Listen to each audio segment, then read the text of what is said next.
My name is Dave Hollenbach, the host of From Embers to Excellence, a podcast that explores the many facets of leadership from the perspectives of some amazing people. We discuss the triumphs and failures that have shaped our lives and our leadership philosophies. I've found that it isn't whether we fail that defines us, but when we do fail, how we respond.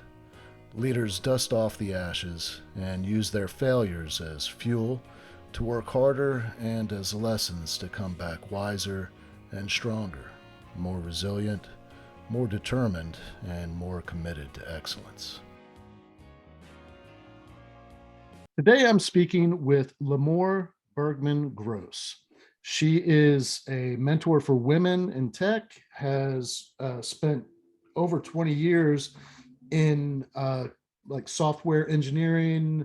We'll get more details as to her background as we go into this discussion. But right now, she operates her own coaching and consulting firm that specializes in helping women really grow within these organizations that are typically male dominated. I just want to say thank you, Limor, for coming on and agreeing to have this conversation with me. And for those listening that are curious and want to learn more about Limor and what she offers, I'll have a link to her website in the show notes. But just real quick, her website address is limorbergman.com. So again, thank you very much, Limor, for coming on. I've been looking forward to this conversation. Hi, Dave. Thank you so much for having me. Such a pleasure to be here today. This is really cool. We're having this conversation. I'm in Florida and you are in Israel. Yeah. Um, well, it's a little deceiving because a bulk of your professional career was in the United States. That's correct, right? Yeah, that's true. Yeah. Um, Texas and Colorado. Uh, Mm-hmm. and you came here not knowing anybody, really having any connections within the field, and you established yourself really under your own will and volition. Yeah, we moved here and we moved to the US in December 2010. Um, it was initiated by my husband employer. All our family relocated. We have back then we had four very young children. Now they're not, they're still young, but they're not as small as they used to be. And I left my job here in Israel and started my career in the US.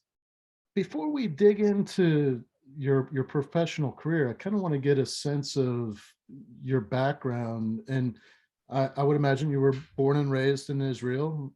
Yeah, that's true. And were you educated there as well? Yeah, that's correct.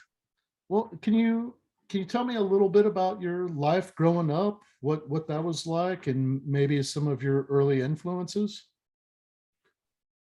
Well, I grew up in a standard middle class family. I have two siblings and nothing really special about it, just very regular, which in a good way, right? Yeah. Nothing too fancy, but nothing also bad. Like it was a normal family. I'm the oldest of three kids, and I grew up, went to school. I was very shy as a child, very introverted, didn't speak much, and was a good student, always doing what I'm told, very obedient, I would say, as a child. And after high school, I went to study computer science because I thought basically that's what I can do in life.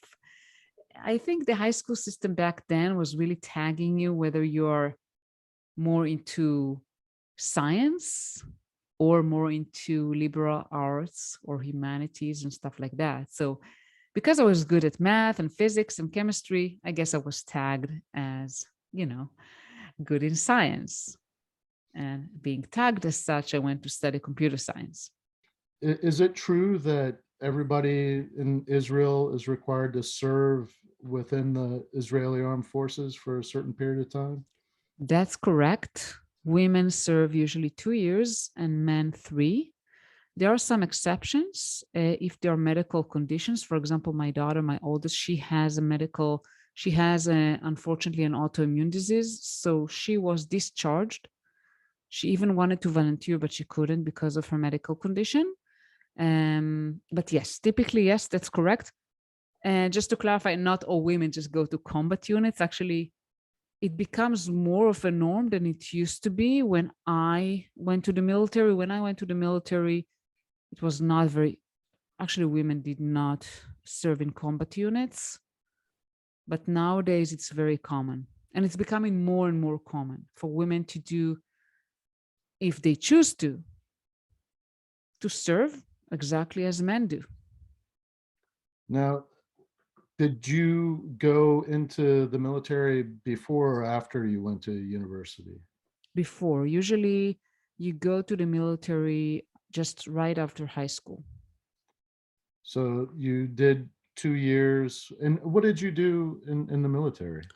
Well, I don't know how to translate it, but basically what I was doing, I was interviewing and running some tests on high school students that were basically supposed to go to the military. Okay. So before you're going to the military, you're being tested, different kind of tests and interviews, just to figure out what you're good for, what can you serve, what can you do. So that's what I was doing. It was considered actually a pretty good thing to do, I Yeah. guess. I don't know. Yeah. Cool. And then so from there, you go to college and Yeah. you study computer science. And when you finished up with university, did you get a job right I away? started actually working on my third year. What happened was that I wanted to get some experience before I graduate, and I wanted a part time. I also wanted to earn some money, but I wanted to get some experience and was looking for kind of a student job part time. And I went to school. I did both the last year, both studying and working. Nice. And so when you graduated, did you went to work full time for Hmm. a software company? Yeah, I was a software engineer. Yeah. Can you tell me a little bit about your early professional experience within that field, what that was like, and maybe what inspired you to do what you're doing now? Hmm. Well, it took me more than 20 years to figure out that fact. As I mentioned, I was kind of, feeling that there is only one thing for me in life that I can do. And as I said, it started like in the school system. I was classified like, oh, you're good in math. So there's one thing you can do. And I think it happens to many of us that we think, oh, we're good at something. That's or the only thing we can do. So when I started my career in my early 20s, I mean, I didn't see anything else. Basically, I started writing code. And then at some point, I figured that I wanted to go into leadership and I started managing. It took me many years to figure out that I actually like working with people and find my passion, which is supporting other women. What are some of the experiences that led you to this epiphany? Yeah. So I think it was my personal experiences and the challenges that I had being a woman surrounded mainly by men, and how I had to forge my way forward and always be very proactive and assertive about what I wanted in my career in order to get what I want. And I knew that not all women are like that. And I'm not saying I'm the most, assertive person, but still, I had to push my way forward. So that's one thing. And the other thing, I started mentoring around 5 years ago. It just happened. A company approached me and said, hey, do you want to mentor? And I started doing that. And I really enjoyed that. Found out that I really, really enjoyed that. And especially, I liked mentoring women. And I felt a lot of satisfaction when I was helping someone achieve something in her career, whatever it was. So that's kind of made me to realize that that's what I want to do. Can you tell me a little bit about what that looks like when I'm guessing that a woman would establish that relationship with you, Mm-hmm. and then moving forward, you would establish what they need to develop in order to achieve their version of success. And I'm just kind of wondering, like, your process for identifying those things and how you help them. So usually when I start working with someone, we try to identify what are her goals. We try to look more further in her life, like few years, for more long-term vision for her career, and then look a little bit closer to the next 6 to 12 months, what she want to achieve and what she's hoping to achieve with me, right? I really try to focus them towards very specific goals that they want to achieve. And then we start working towards those goals. Usually it's discovering what is holding them back, what are the challenges they face. And I help them figure out how to overcome those challenges. It can be them figuring that out themselves by me asking the right questions. It could be I'm sharing some of my experiences. So it's a combination. It really depends on the situation. When you came to the United States, you've got four young children. Mm-hmm. Your husband has his career, and you begin to establish yourself in your profession within the United States, not knowing anybody except your Mm-hmm. husband and your Mm-hmm. children.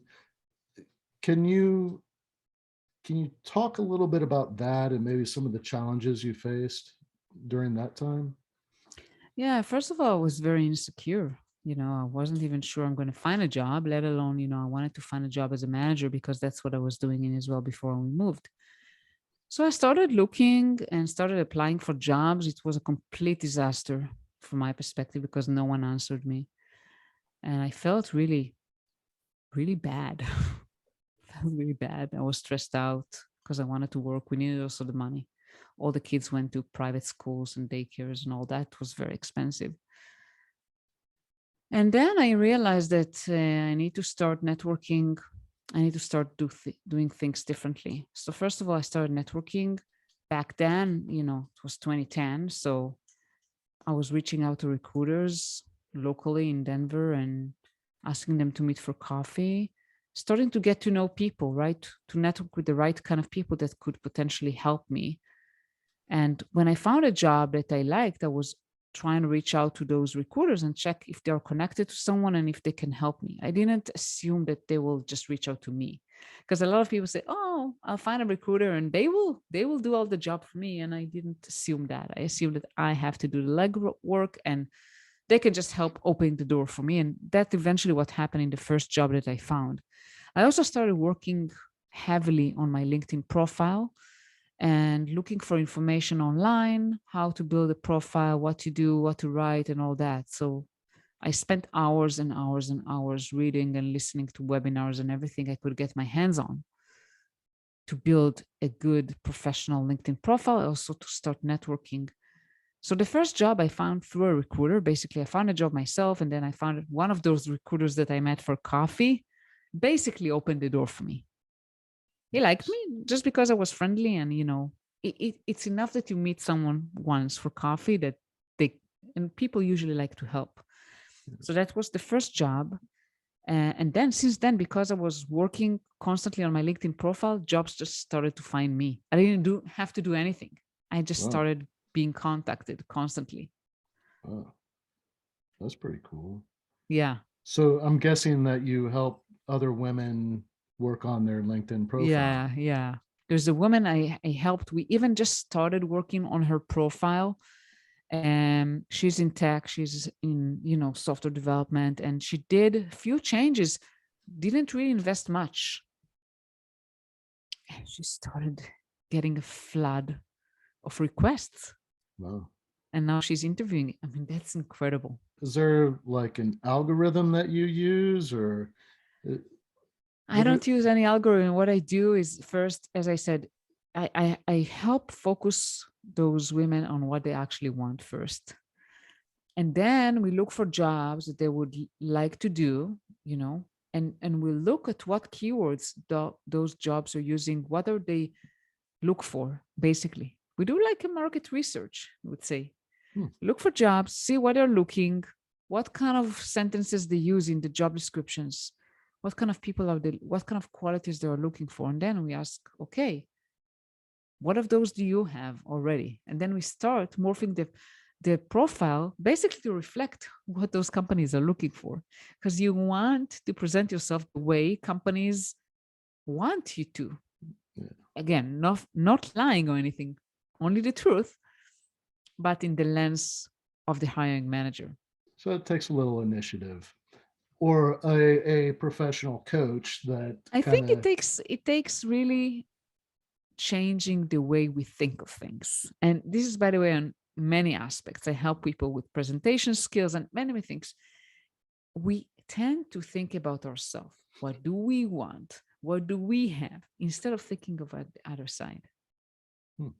When we change that, that's a big shift. Are you only doing coaching now? I'm doing multiple things. I consult with a PowerToFly. It's a US-based company focused on diversity and inclusion. So I consult with them. I built mentorship program with them, and now I do product business development. So I work on strategic partnerships, and I do coaching, one-on-one coaching, and I work with other companies on different things like workshops. Today I did a workshop on presentation skills. So I do different things, and I enjoy that. I enjoy being versatile and doing multiple things. Can you talk a little bit about what a diversity and inclusion mentorship program looks like? So first of all, the program I built was primarily focused towards women, but let's say it's generic for underrepresented talent. It would be that you will provide an opportunity for underrepresented groups to get a mentor. And I would recommend that the mentors will also be from underrepresented groups, because those people want to feel a sense of belonging. They want to feel like someone understand what kind of challenges they're going through. So if you are a woman of color, for example, a lot of time women of color, they want to have a woman of color as a mentor, not because a man cannot be a good mentor or like a white woman cannot be, but sometimes the specific ethnicity group, I mean, they can relate to the specific challenges that this specific group has. And this, I was amazed, and I just give that as an example because I was in a previous company I worked for. I was in this diversity and inclusion committee, and I was surprised to hear that women of color, I mean, they were having many challenges that were not exactly the same as I did, maybe even worse. Hmm. It was much harder for them. And I guess that's really important to make sure that they get the support they need from the people that can relate to them the most. Have been there, done that, went through similar challenges and can help them. What if the organization doesn't have the representation yet Yeah, to be able to have those mentors in place? What do you that's do ex- then? that's exactly why I built a program at PowerToFly. So companies that don't have the representation can get external mentors to help them. Ah, That's exactly why we build it.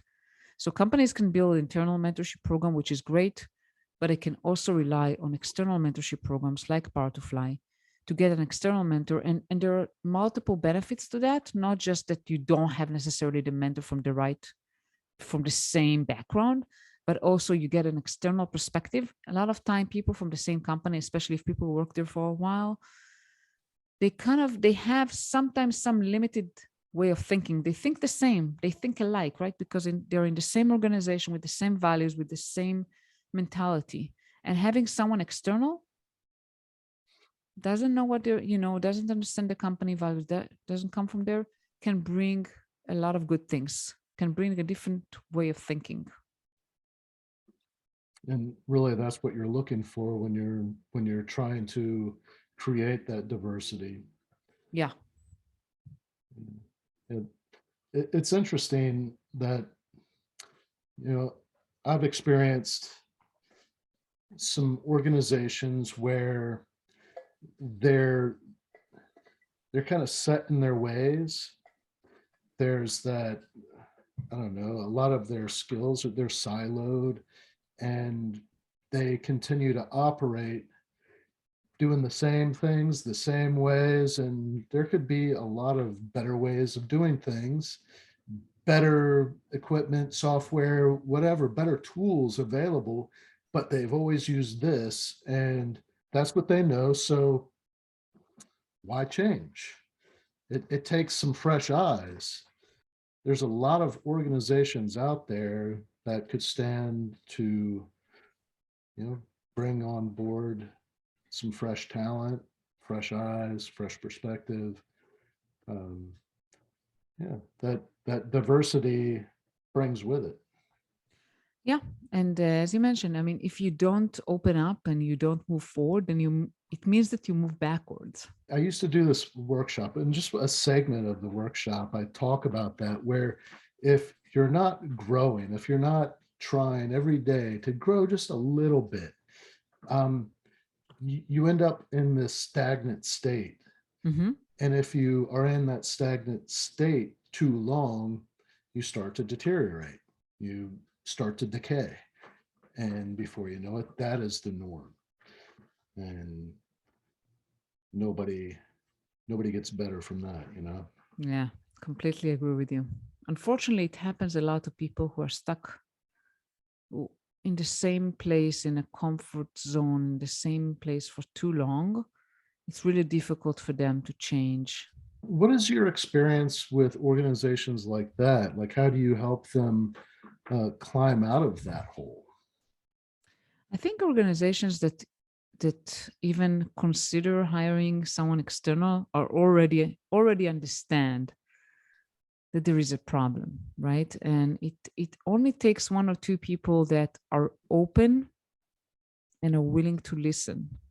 Sometimes there are those holdouts, you know, the negative Nancy's that like to poo poo on everybody's parade and like, why are you trying to change stuff? Why are you trying to change stuff, Earl?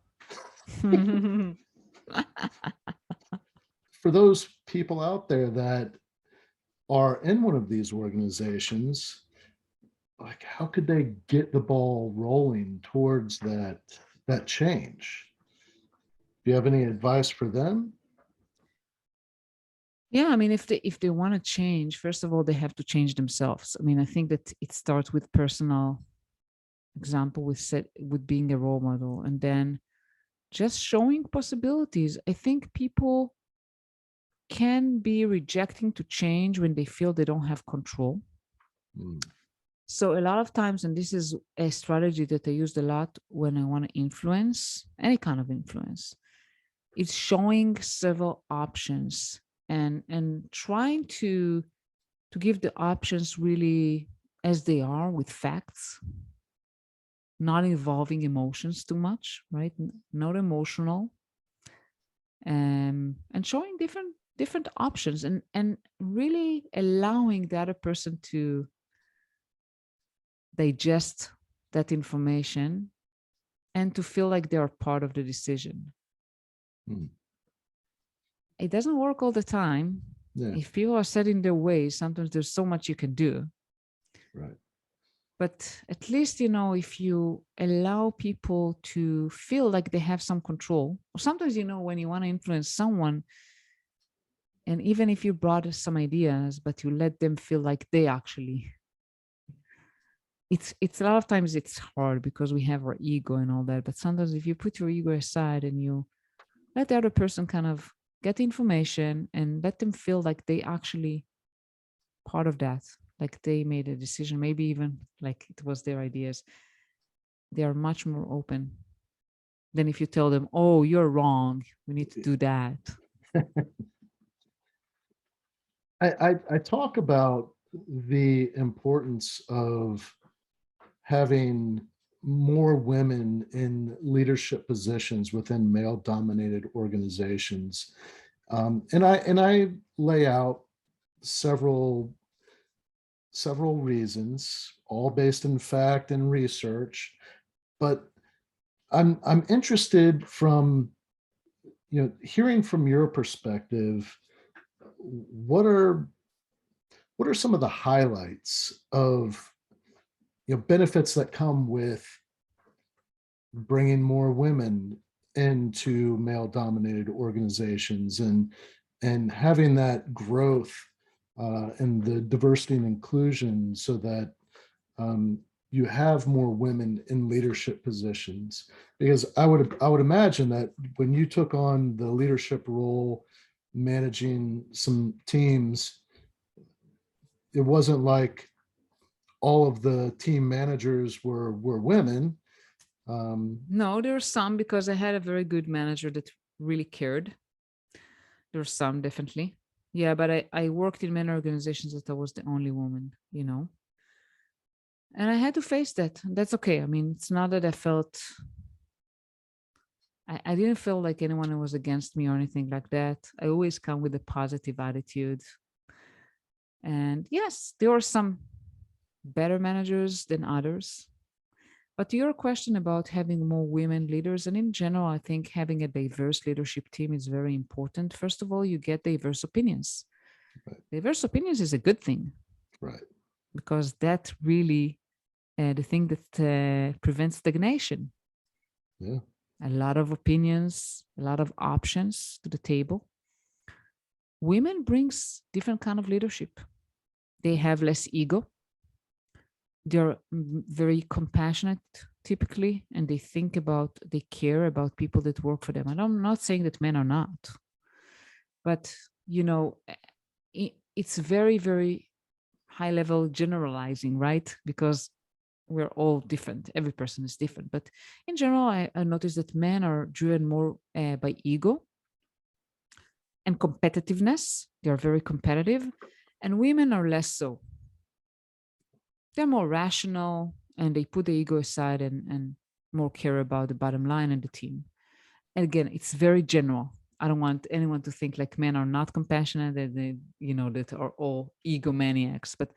But in very so when you kind of have a combination, I think that's where magic happens. And it's not just women and men, but again, people from different backgrounds. I think it's a good thing. And I was always trying to hire people from different backgrounds, from different places in the country, from different cultures. It's a good thing. When one of the things that I noticed that happen is that a referral program, right? It's in general, it's a good thing, but it can also be very dangerous. When people refer, more people like them. And I saw that in companies, that there are a lot of referrals from the same company, people that work in the same so they all think alike. One of the things that you said about being more rational, and I think that there's a misconception that men are more logical and women are more emotional, whereas I think those are the wrong terms to use, because I think that the way women view things, it's more holistic and can be more rational at looking at a lot of different uh, components of a big issue. Whereas men, I think, tend to focus on, okay, well, there's this issue, and there's this issue, and there's this issue, and you address them individually, but they're connected in certain ways. And I think that women have that natural talent of seeing those interconnected pieces and being able to address all three areas in a way that they can all be addressed at the same time, and the little connections addressed in the same vein. So those are some of like my observations just from a white male standpoint. I've learned a lot from women in leadership positions, and it took, well, I mean, I came into the fire service as one of the majority, Hmm. and I had very similar viewpoints to the majority. And it took uh, a woman, a senior female firefighter, to pull me to the side and tell me how ignorant I was being. And I took notice, and I respected her opinion, and I started evaluating, okay, these are some of the things that I said, and I should be really embarrassed about these viewpoints that I once held, because man, how wrong I was. And sometimes I think men and women should do this on a regular basis, but evaluate our opinions and why do we have those? Mm-hmm. Is it because that's what the group think is? Or do we actually come to those ideas or opinions through experience? Or is it the experience of somebody else that heard it from somebody else? Or because I Yeah. think a lot of times those that cultural perspective can perpetuate and the situation not even exist anymore. I think you mentioned about emotional, and I think a lot of people confuse being emotional to being sensitive. Yes. And women are more sensitive. It doesn't mean that they're more emotional, because emotion can also be anger, Right. can also be jealousy, Yes. not just being sensitive. Or, when you see someone like a woman can be, I don't know, maybe crying or anything. Oh, she's too emotional.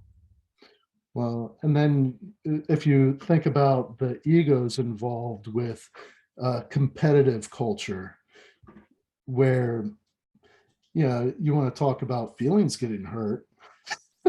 Yeah. I've seen a lot of men with hurt egos. Yeah.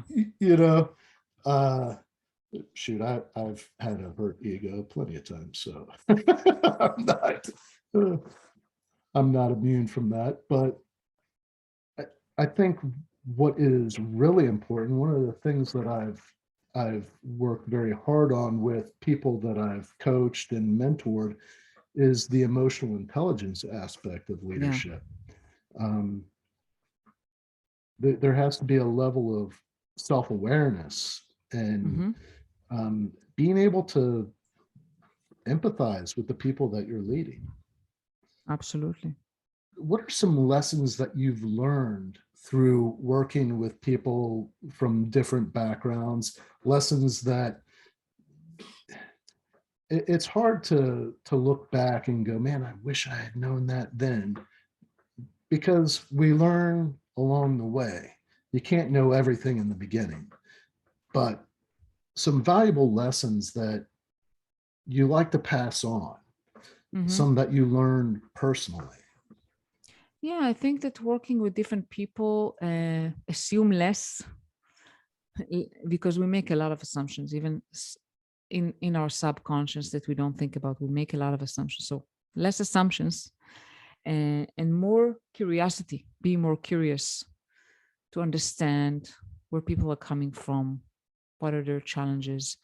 A lot of times we can be irritated by someone, by their behaviors, and we assume different things, but eventually we're completely wrong. Right. I'll give you just a very plain example, because I cannot think of anything else to share. But like I had someone who was working very strange hours. Like he was starting to work at like 11 a.m. or something, not before 11. And everyone was very irritated by that and was very angry. What's going on? This person, he's lazy, right? I mean, he never start work at a decent time. I said, you know what? I don't know. I need to check, because I really like this person and I thought that they were very good at what they do. And I talked to him and I said, what, I stuck with the facts, right? Facts. I noticed you're not available before 11. Just wanted to check what's going on. Is everything okay? And then he said, my most effective hours are between 11 to 8 p.m. Those are the hours I work the best. If that's okay, those are the hours I would like to continue working. And I said, well, that actually makes a lot of sense. If Mm, that's what the only thing I need from you is just be transparent to the team about your availability and participate in important meetings. That's it. mm, It was very simple, right? I could have assumed that he's lazy and said, well, you never get to work on time. You have to be available from 9 a.m., right? yeah. So assume less, make less assumptions, and be open to understand the other people and where they're coming from. Yeah. Well, is there anything that we haven't touched on that you feel is important to share with the audience? Maybe, well, here's some. What are you most passionate about in this realm of coaching and mentoring? So my mission is to help more women get further in their careers, and I want to see more women in executive roles. That's my passion. Specifically, I work mostly with women in tech because that's where I feel I can bring the most value because I'm coming from that world. So that's my passion. It's not the only thing I do, but that's what I'm super passionate. If I can make a small difference, right, and to help some women, I feel a lot of satisfaction from that. What is the most important thing that you believe, is a key factor for women to move into those positions? I think women just need to realize that it's something that is possible for them and to seek help. And companies need to realize that they would want to have more women in executive roles, identify those individuals and help them. So I think both, it goes both ways. I really appreciate you taking the time to talk with me and share your story and your passion with the audience. It's Absolutely. really cool. And for those listening, if they want to enlist your services or connect with you, maybe just dip their toe into your realm, what's the best way for people to connect with you? Yeah, so there are two ways they can connect with me. They can go to my website, limorbergman.com, or they can go to LinkedIn, where I'm most active. It's also Limor Bergman. Just look for me and you'll find me. All Yeah, right, and cool. I'm And happy to connect. is your LinkedIn profile linked on your website as well?